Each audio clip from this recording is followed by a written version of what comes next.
बहुत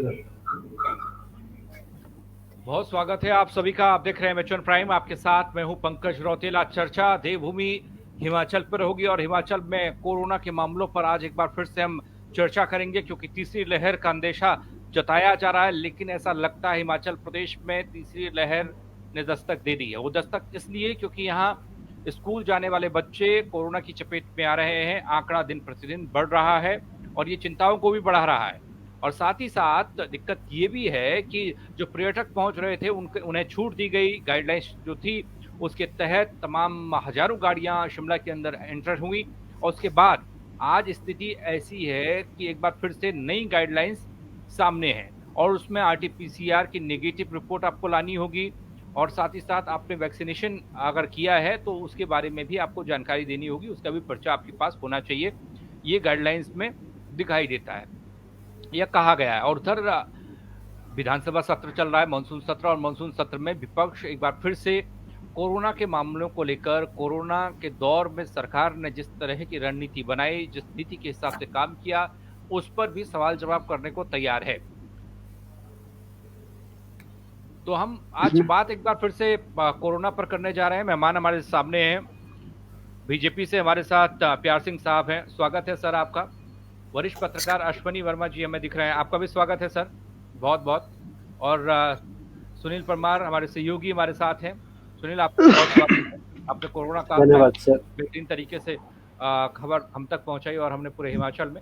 लेकिन आज की तस्वीर की अगर बात करें, अश्वनी वर्मा जी जब तक हमसे जुड़ते हैं, शुरुआत हम बीजेपी से कर लेते हैं। प्यार सिंह साहब, मसला है तीसरी लहर का और किस तरह की तैयारियां हैं, क्या नीति है, थोड़ा सा बताएंगे? क्योंकि मामला इसलिए गंभीर लगता है, बच्चे चपेट में आने लगे हैं और ये कहा गया था कि तीसरी लहर में बच्चों को जकड़ेगा ये कोरोना, और हिमाचल प्रदेश में ऐसे मामले सामने आ रहे हैं। जी पंकज जी, बिल्कुल ये गंभीर विषय है। पहले भी इस पर चर्चा होती आई है और जहां तक भारतीय जनता पार्टी की बात है, हम पार्टी स्तर पर तो विशेष प्रयास कर ही रहे हैं, पर सरकार भी इसमें, सरकार द्वारा ऐतिहासिक कार्य किया गया है पिछले 2 वर्षों में। और आपको यह भी जानकारी, हम सभी को जानकारी है कि हिमाचल प्रदेश देश भर में अव्वल रहा है। कोरोना से निपटने से संबंधित मामलों में हम देश भर में ऊंची रैंकिंग पे, ये हमारे लिए बड़े गौरव की बात है। पर फिर भी इससे बचने के लिए जो भी प्रयास सरकार द्वारा किए जा रहे हैं, अभी तक 2289 ऑक्सीजन सपोर्टेड बेड हैं और 267 आईसीयू बेड हैं और सामान्य 827 के आसपास हैं, ऐसी मेरी जानकारी है। और प्रदेश सरकार बड़ी गंभीरता से इससे निपट रही है जनता के सहयोग के साथ, और मुझे लगता है कि हम सभी के सहयोग से इस पे पार पा लेंगे, ऐसा मेरा विश्वास है। चलिए, उम्मीद करते हैं जिस तरीके की चुनौतियां हमारे सामने हैं और सरकार की रणनीति धरातल पर उसी तरीके से उतरे और उस पूरे संकट को हम खत्म कर पाए, टाल पाए। सुनील, मैं आपके जरिए ये जानना चाहता हूं कि बीजेपी ने ये दावा कर दिया कि बीजेपी की सत्ता में रणनीति बन रही है, तमाम तरह की सुविधाओं को बढ़ाया गया है। हॉस्पिटल्स में बेड की संख्या, वेंटिलेटर की समस्या जो आ रही थी, ऑक्सीजन जिस तरीके से लकवा मार गया था पूरे देश में, ऐसा लगा ऑक्सीजन नहीं मिल रही थी, उन सबको ध्यान में रखते हुए, तीसरी लहर को मद्देनजर रखते हुए तैयारियां बहुत बेहतर हैं, ये बीजेपी का दावा है। लेकिन तस्वीर थोड़ा बताइएगा, क्योंकि हिमाचल प्रदेश सिर्फ शिमला भर नहीं है, इससे आगे जाएंगे तो बहुत सारी चुनौतियां हमारे सामने होंगी। निश्चित तौर पे पंकज, मैं ये बताना चाहूंगा कि ये वैश्विक महामारी जो कोरोना की आई है, ये सभी के लिए पहली बार है, क्योंकि इससे पहले ना तो कभी किसी ने कोरोना का नाम सुना था और ना ही इस तरह की वैश्विक महामारी जो है वो देश एवं प्रदेश में कभी आई थी। अब उसके बाद यदि बात की जाए, काफी लंबा समय जो है वो सरकार को भी तैयारियों के लिए मिला, क्योंकि यदि बात की जाए दिसंबर से पहले ही जो है वो अन्य देशों में जो है कोरोना संक्रमण के मामले बढ़ने शुरू हुए थे, जिसको लेकर नरेंद्र मोदी ने सख्त कदम उठाते हुए विदेशी हवाई सेवाओं को जो भी रद्द कर दिया था। और उसके बाद हिमाचल की यदि बात की जाए तो हिमाचल में खासकर जो है ये लहर काफी लेट प्रवेश की थी। और सभी को मालूम है कि जब हिमाचल प्रदेश में सत्र, विधानसभा का सत्र चला था मार्च में, बजट सत्र, उस समय यह लहर जो है वो प्रबल होकर हिमाचल पहुंची थी और उसके बाद ही सत्र के दौरान ही जो है वो यदि बात की जाए लॉकडाउन की स्थिति जो है वो उत्पन्न हुई थी। पहले जो है वो केवल एक सप्ताह के लिए जो है वो देश एवं प्रदेश में लॉकडाउन लगाया गया था, और उसके बाद जिस तरह से स्थिति बिगड़ती नजर आई पूरे देश में और प्रदेश में, उसको लॉकडाउन को बढ़ाया गया और अमूमन जो है वो 1.5 साल से ज्यादा समय जो है वो इसकी चपेट में देश और प्रदेश रहा है। और यदि बात की जाए हिमाचल प्रदेश की, निश्चित तौर पे जो है वो यदि बात की जाए तैयारियों को जिस तरह से दावा किया जा रहा है, में जिस तरह का सुनील संकट दिख रहा है, खबरें छपने लगी हैं, दिखने लगी हैं, बच्चे कोरोना की चपेट में आ रहे हैं, स्कूल तो खुले हुए हैं ना।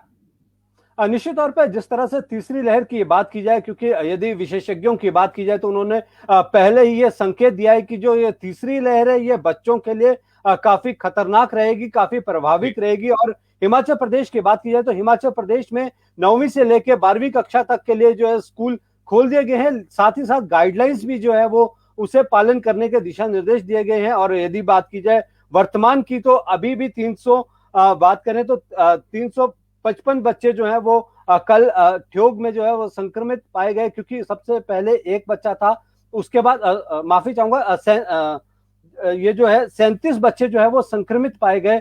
टोटल आंकड़ा यदि बात की जाए बीते कल का तो 300 का पार हुआ है, जो कि एक महीने में पहली बार हुआ है कि इतना बड़ा आंकड़ा जो प्रदेश में सामने आया। तो निश्चित तौर पे कहीं ना कहीं जिस तरह से बच्चों के संक्रमण का मामला बढ़ना शुरू हुआ है, तो तीसरी लहर निश्चित तौर पे सामने आती हुई नजर आ रही है। बहरहाल अब देखना ये होगा कि जब मंत्रिमंडल की बैठक होती है और तब तक जो है वो किस तरह का समीकरण कोरोना को लेके प्रदेश में रहता है और क्या सरकार इस पे एहतियातन कदम उठाती है। जी, और हिमाचल के लिए तो बहुत ज्यादा सतर्क रहने की जरूरत है। मैदानी इलाकों से पहाड़ का रुख करते हैं लोग, सैलानी यहाँ पहुंचते हैं क्योंकि खूबसूरत इतना है, और ऐसा ही नहीं शिमला ही पहुंचते हैं, अंतिम कोने तक पहुंचते हैं लोग, और ऐसे में हर जगह पर आपको सतर्क रहने की जरूरत होगी। बीजेपी से सवाल अगला किया जाए उससे पहले हमारे साथ अश्वनी वर्मा जी हैं, वरिष्ठ पत्रकार हैं। अश्वनी जी, तस्वीर आपके जरिए क्या समझ में आ रहा है? कहीं चूक तो नहीं रह रही अभी भी, क्योंकि बच्चे भी अब संक्रमित होने लगे हैं, तैयारियां तमाम है। हालांकि हिमाचल प्रदेश की तारीफ भी हो रही थी कि कोरोना को लेकर बहुत अच्छे प्रबंध किए गए, लेकिन बीच में एक गैप, एक वक्त ऐसा आया जब दरवाजे खोल दिए गए और मैदानी इलाकों से लोग हिमाचल का रुख करने लगे, और वहां जो गाइडलाइंस थी उनका पालन होता नहीं था। चले, उनसे संपर्क टूट गया। मैं आप प्यारे सिंह साहब, मैं आपके पास आ रहा हूँ। ये जो सवाल है, ये सवाल तब भी था और आज भी है, क्योंकि बीच में ये कहा गया कि देखिए हम पर्यटकों के लिए दरवाजे तो खोल रहे हैं, कहीं हमको नुकसान तो नहीं हो जाएगा।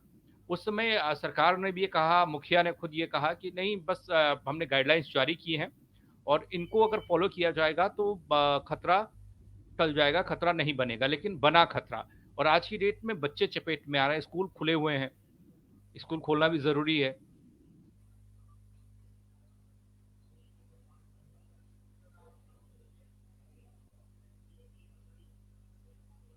सर, आपकी आवाज आपके वहां से म्यूट है।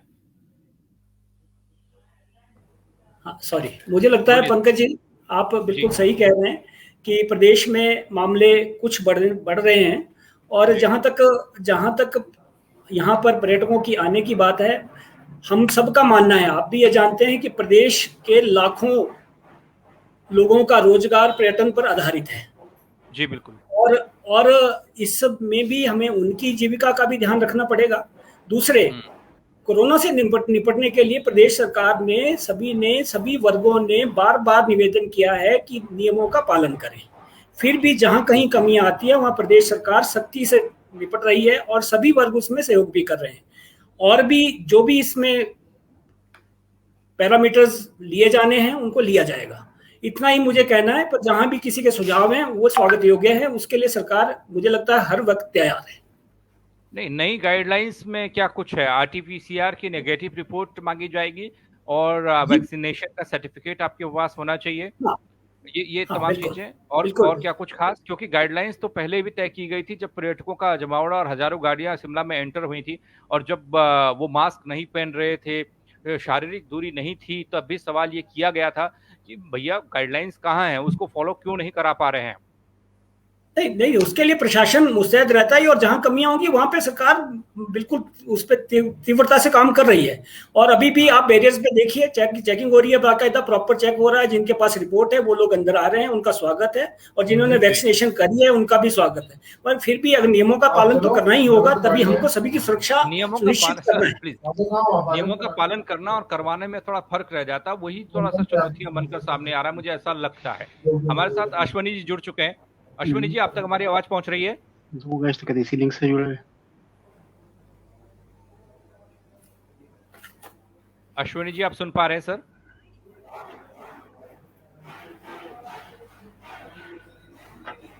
अश्वनी जी तक हमारी आवाज पहुंच नहीं रही है। चलिए, उन तक आवाज पहुंचे। हम अपने सहयोगी सुनील के पास एक बार फिर से चल रहे हैं। सुनील, अब एक सवाल तो ये था कि वो चूक थी या फिर कुछ और, क्योंकि दरवाजे खोले जरूर, हमने अपने तमाम उद्योगों को ध्यान में रखा, अपने व्यवसाय को ध्यान में रखा। हमने ये देखा कि आमदनी घट रही है, लोगों की रोजगार घट रहा है, लोगों का, जो लोग पर्यटन पर ही निर्भर करते थे, जाहिर सी बात है उनकी आजीविका को भी चलाना था, आगे बढ़ाना था, तो कुछ ऐसे फैसले लेने पड़ते हैं। लेकिन उस दौरान ये देखा कि गाइडलाइंस को फॉलो कराने में दिक्कत आ रही है। कहीं पर भी प्रशासन मुस्तैद जरूर था, लेकिन वो हो नहीं पा रहा था जो होना चाहिए था। निश्चित तौर पे पंकज, यदि बात की जाए जिस तरह से सैलानियों का जमावड़ा जैसे ही अनलॉक फेज शुरू हुआ और लगभग 5,000 से अधिक गाड़ियां एक दिन में जो है वो परवाणु बैरियर क्रॉस करती हैं, तो ये जो है वो अनुमान लगाया जा सकता है कि लोग कितने अपने घरों में फ्रस्ट्रेट थे कोरोना के दौरान। लेकिन जिस तरह से पर्यटकों का जो है हुजूम यहाँ बढ़ा, कहीं ना कहीं निश्चित तौर पे जिस तरह से आपने भी कहा, जो नियम सरकार द्वारा लागू किए गए थे, चाहे वो केंद्र की बात की जाए या प्रदेश की बात की जाए, उसे लागू करवाने में कहीं ना कहीं सरकार विफल रही है। क्योंकि यदि बात की जाए पुलिस की, तो पुलिस निश्चित तौर पे चप्पे चप्पे पे मौजूद थी, हर सैलानी को जो है वो आने जाने वाले को कह रही थी।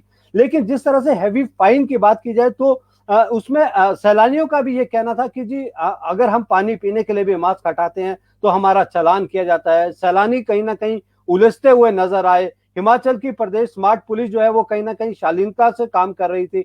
ये तमाम इश्यूज थे जिसे लेकर जो है वो मामले बढ़े। और पंकज जी, मैं ये भी कहना चाहूंगा कि जिस तरह से धाम थी या पॉलिटिकल आयोजन थे, कोई भी पार्टी हो, जिस तरह से रैलीज हो रही थी, चुनाव उस समय नगर निगम पंचायत के थे, उसके बाद नगर निगम के थे, और अभी बाई इलेक्शंस हैं। यदि वही स्थिति रहती है तो निश्चित तौर पे ये कहना गलत नहीं होगा कि जो तीसरे लहर की जिक्र किया जा रहा है वो और उग्र हो सकती है। तो ये तमाम इश्यूज थे जी। थोड़ा सा और ज्यादा गंभीर होने की जरूरत है, क्योंकि लॉकडाउन लगाया जरूर जा रहा है, हम और प्रदेशों में भी देख रहे हैं, लेकिन लॉकडाउन वो लॉकडाउन जैसा नहीं है। जब कोरोना का पहला साल था, आज से 2 साल पहले जब शुरुआत हुई थी, जब लॉकडाउन का मतलब एक डर था। लॉकडाउन का मतलब लोग ये समझते थे कि देखिए, घर से बाहर निकले नहीं तो कार्रवाई हो जाएगी और हमारी जिंदगी से भी हमें हाथ धोना पड़ेगा। ये तमाम तरह का एक डर था। लेकिन आज के दौर में लॉकडाउन का मतलब वो नहीं है, सैर सपाटे पर लोग निकल जाते हैं। हमारे साथ सुशांत जी जुड़े हुए हैं, कांग्रेस से हैं। सुशांत जी, आप कोरोना की तैयारियों को, जी स्वागत है आपका, किस तरीके से देखते हैं? और खबर ये कि आप विधानसभा में भी कोरोना के मामले को लेकर चर्चा चाहते हैं, और क्या सवालात आपके रहने वाले हैं? कहां आपको लग रहा है कि कमियां हैं प्रदेश में और बेहतर होनी चाहिए? देखिए, कोरोना की अगर हम बात करें जी, पिछले 3 दिनों का अगर हम आंकड़ा उठाते हैं तो कोरोना के जो केसेस हैं वो हिमाचल में 300 के आसपास पहुंच रहे हैं। अगर हम दूसरी स्थिति की ओर जाएं, स्कूलों में कोविड के केसेस बढ़ते जा रहे हैं। अगर पिछले 2 दिन पहले की अगर हम बात करें, गवर्नमेंट सीनियर सेकेंडरी स्कूल पुजाली में 9 बच्चे कोविड पॉजिटिव पाए गए। उससे 1 दिन पहले ITI रोहडू में 2 बच्चे पॉजिटिव पाए गए, और यही स्थिति पूरे प्रदेश भर में बनी हुई है। तो जिस प्रकार की तैयारियों की बात भाजपा कर रही है कोविड से निपटने के लिए, वो अपने आप में ही एक प्रश्न चिन्ह उठाता है। खुद मान रहे हैं भाजपा के प्रवक्ता कि हिमाचल ने टॉप किया है हिमाचल ने, नो डाउट हम मानते हैं, लेकिन हिमाचल ने टॉप किया था हाईएस्ट पॉजिटिविटी रेट में हिमाचल ने टॉप किया था highest death rate through out India. तो कहीं ना कहीं विरोधाभास भाजपा की अपनी बातों में छलक रहा है। और जहां तक बात रही तैयारियों की, तो हम एक चीज पे साफ तौर पे, स्पष्ट तौर पे ये कहना चाहते हैं कि बच्चों की जिंदगी भी जिंदगी है। अगर बड़ों को इंजेक्शन लग गया तो बच्चों को भी इंजेक्शन लगना चाहिए था स्कूल भेजने से पहले। ये जिम्मेवारी प्रदेश सरकार की थी, ये जिम्मेवारी केंद्र की सरकार की थी। आज जिस प्रकार की बंदिशों की बात प्रदेश सरकार कर रही है, वो चाहे टूरिज्म के सेक्टर की बात हो, वो चाहे प्रदेश में श्रद्धालुओं के आने की बात हो, नो मास्क नो एंट्री की बात हम लोग कर रहे हैं, लेकिन कहीं ना कहीं प्रदेश सरकार कोविड से निपटने के लिए बिल्कुल भी तैयार नहीं है। विधानसभा में सवाल क्या पूछेंगे आप?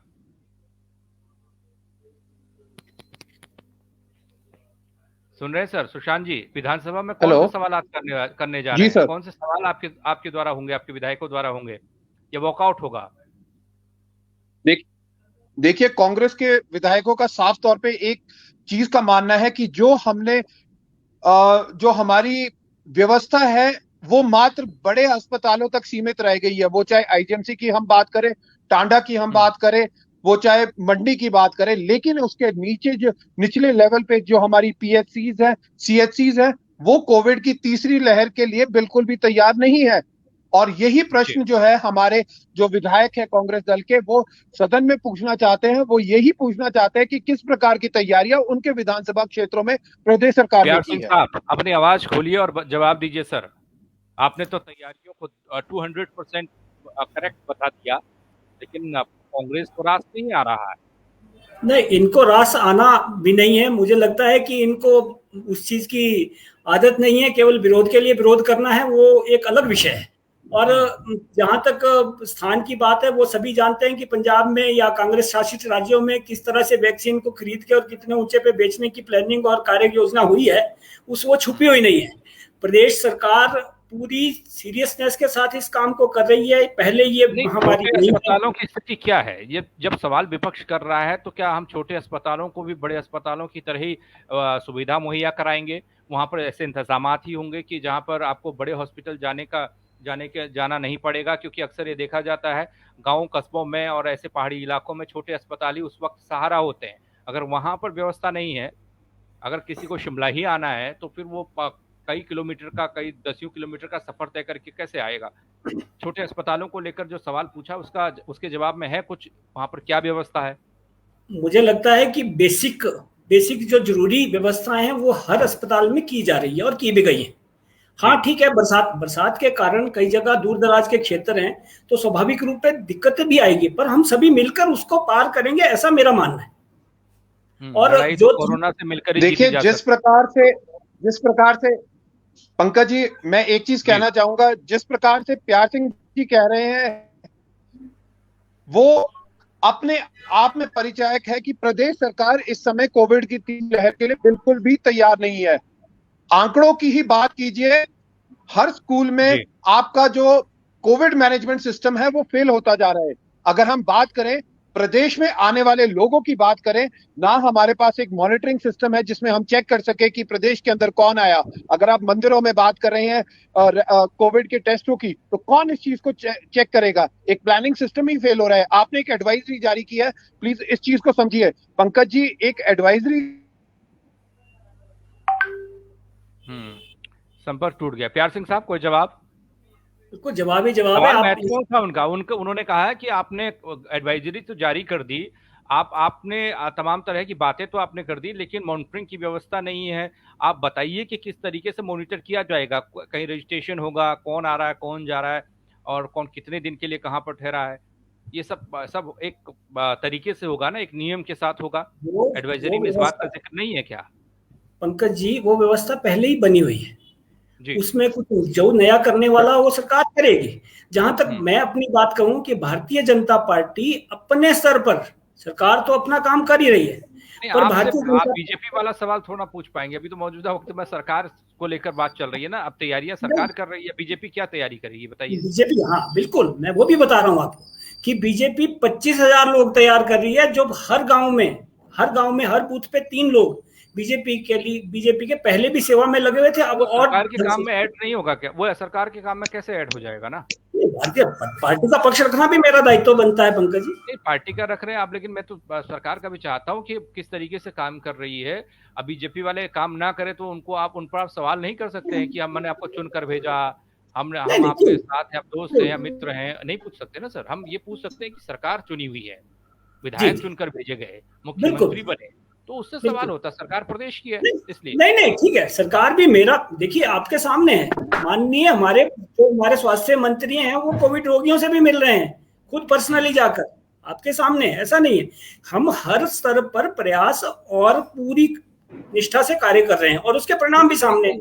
इस बात पर थोड़ा सा गौर फरमाइएगा, क्योंकि जो मॉनिटरिंग वाली बात आई, जिससे कांग्रेस विधानसभा में भी उठाने जा रही है, वहां पर भी सवाल करेगी कि आपने नियम कायदे बनाए हैं और उस पर अगर मॉनिटरिंग नहीं होगी, कौन कहां से आ रहा है, कहां जा रहा है, और उसका डेटा हमारे पास नहीं होगा, तो हम पता नहीं कर पाएंगे, उसमें दिक्कत आएगी। नहीं, मुझे लगता है कि विपक्ष अगर जिम्मेवारी के साथ और तथ्यात्मक कोई सवाल करेगा वो स्वागत योग्य है, पर जिस तरह का हो हल्ला और बेबुनियाद आरोप लगाकर उसको सदन को ना चलने देना, वो भी एक गलत है, वो जनता सब कुछ जानती है। अब वही दिक्कत है, विपक्ष कहता हम अपनी जिम्मेदारी निभा रहे हैं और सरकार कहती है देखिए हम काम कर रहे हैं। सुनील कुछ बताना चाह रहे हैं, मैं जो सवाल मैंने उनसे पूछा था, अब विपक्ष अपने तरीके से अपने चश्मे से देखेगा, सरकार अपने चश्मे से देखकर बता रही है, बीजेपी अब सत्तासीन है इसलिए अपने चश्मे से देखकर बता रही है। सुनील, मॉनिटरिंग की व्यवस्था पर जो सवाल दागा जा रहा है उसे हम किस तरीके से नंबर दे सकते हैं? निश्चित तौर पे सही बात है, मॉनिटरिंग बहुत आवश्यक है, क्योंकि जो बाहरी राज्य से पर्यटक या कोई अन्य लोग आ रहे हैं, हमें नहीं मालूम कि वो संक्रमित हैं, क्योंकि अमूमन ये भी देखने को आया है कि बाहरी राज्य से जो है वो फर्जी रिपोर्ट लेकर भी जो है वो पिछली बार भी लोग जो है वो प्रदेश में घूमते हुए पाए गए थे। आरटीपीसीआर की रिपोर्ट पहले भी जो है वो खरीद कर लाई गई थी। हालांकि सख्ती जो थी उस समय भी परवाणु बैरियर पे या शोगी बैरियर की बात की जाए वहां पे की गई थी, वहां पे चेक कर रहे थे। होटलियर्स का भी यही कहना था, जो एडवाइजरी प्रदेश सरकार ने जारी की है आरटीपीसीआर की, पहले भी की थी, लेकिन उसका आखिर जांच कौन करेगा? होटलियर्स को मालूम नहीं है कि वो रिपोर्ट सही है या गलत है। इसको लेकर पहले भी सवाल उठे हैं और अब कहीं ना कहीं फिर एक बार प्रदेश सरकार इसके घेरे में आती हुई नजर आ रही है। विपक्ष ने साफ तौर पर कहा है कि प्रदेश सरकार पहले भी जो है वो कोविड के व्यवस्थाओं के लिए नाकाम रही है और अब भी जो है वो तीसरी लहर को देखते हुए जिस तरह से सब कुछ खोलने की बात की गई है, निश्चित तौर पे हिमाचल प्रदेश में एक यदि बात की जाए व्यवसाय की और लोगों के जिस तरह से आर्थिकी की यदि बात की जाए तो टूरिज्म पे निश्चित तौर पे प्रदेश पूरा निर्भर है। लेकिन कहीं ना कहीं हमें उसके साथ ये भी ध्यान रखना है कि जो बच्चे हैं वो कहीं ना कहीं चपेट में ना आए। जिस तरह से प्रदेश सरकार ने जो परिजन है उनसे रिटर्न में मांगा है कि वो लिख के दें कि उनके बच्चे स्वस्थ हैं, वो ही स्कूल जाए। लेकिन व्यवस्था क्या है आखिर? कौन वहां पे चेक करेगा? स्कूल के जो प्रशासन है क्या वो सही ढंग से वहां पे सैनिटाइजेशन का कार्यक्रम चला रही है? हर क्लास में किस तरह की व्यवस्था है उसको देखने का। जी प्यार सिंह साहब, ये बिल्कुल व्यवस्था पर तो सवाल ही उठ रहे हैं। आप कौन सी एडवाइजरी है, कौन से नियम कायदे बनाए गए हैं, जिन नियम कायदों में अगर खतरा ही खतरा दिखाई दे रहा हो तो जवाब तो आपको देना ही पड़ेगा। स्कूलिंग की व्यवस्था शुरू हो गई, होटल वाले परेशान हैं, होटल वाले ये पूछते हैं कि रिपोर्ट हम कैसे जांचें कि सही गलत क्या है, और फर्जीवाड़ा कितना होता है ये सभी देखते हैं और सभी ने देखा है। और पीछे बीते वक्त में हुआ भी है सर, ऐसा लोग फर्जी रिपोर्ट बनाकर ले गए और घूम आए, पता ही नहीं लगा, सरकार को भी, प्रशासन को भी, पुलिस को भी। पंकज जी, इसमें नई व्यवस्थाएं हैं और इसमें ठीक है, जहां पे कमियां होगी वो सरकार को या हम सबको मिलकर हम करेंगे उसके लिए। और जहां तक बात स्कूलों की है, स्कूलों में सभी शिक्षकों को पहले टीकाकरण किया गया, उसके बाद स्कूल खोले गए। फिर भी जहां पे ज्यादा केसेस आएंगे जो टीकाकरण पहले ही जारी है और वो बंद किए जा रहे हैं, वो बंद किए जा रहे हैं। जो टीचर का प्यार सिंह जी, जो टीचर्स का टीकाकरण किया गया है, जो टीचर्स का टीकाकरण किया गया है, सिर्फ मात्र 1 डोज टीचर्स को लगा है। 45 वर्ष से ज्यादा उम्र के लोगों को टीका 2 बार लग चुका है, किंतु 45 वर्ष से कम उम्र के जितने भी टीचर हैं उनको 1 डोज दिया गया है। ये बात मैं आपके ध्यानार्थ लाना चाहता हूं, भाजपा सरकार के ध्यानार्थ लाना चाहता हूं कि कृपया इस प्रकार की फॉल्स आप इंफॉर्मेशन लोगों को मत दीजिए। 45 साल से कम लोगों को, जो टीचर्स जो कॉलेजेस में, स्कूल्स में कार्यरत है, जो स्टाफ कार्यरत है, उनको सिर्फ 1 डोज लगा है। मुझे लगता है ये जानकारी सभी के पास है और इसमें ठीक है, आप बोल रहे हैं वो दोबारा पढ़ लेते हैं, ठीक है, पर ऐसा नहीं है। मेरा केवल टीकाकरण से संबंधित मामला है। 55,55,862 डोज इस प्रदेश में लग चुकी है, तो उसके लिए तैयारी, कोरोना से संबंधित ही तैयारी हो रही है।